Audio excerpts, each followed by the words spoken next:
PKK terror təşkilatı özünü ləğv edib. 40 ildir terror fəaliyyəti ilə məşğul olan təşkilat silahlarını yerə qoyduğunu açıqlayıb.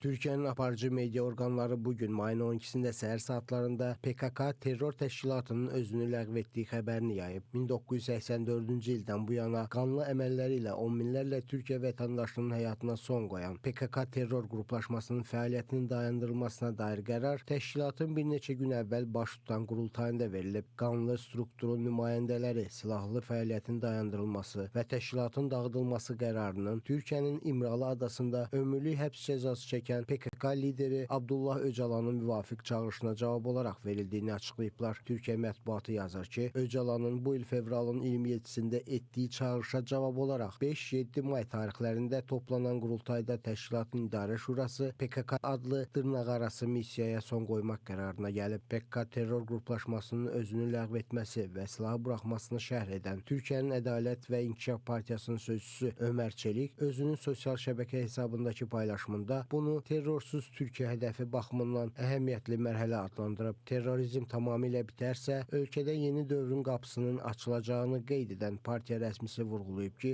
verilən qərar praktikada da həyata keçirilməlidir. Bu proses dövlət qurumlarımız tərəfindən ciddi şəkildə izləniləcək, nəticələr Prezident Rəcəb Tayyib Ərdoğana təqdim olunacaq deyə Ömər Çelik öz paylaşımında yazıb. Rövşən Əliyev, Space xəbər.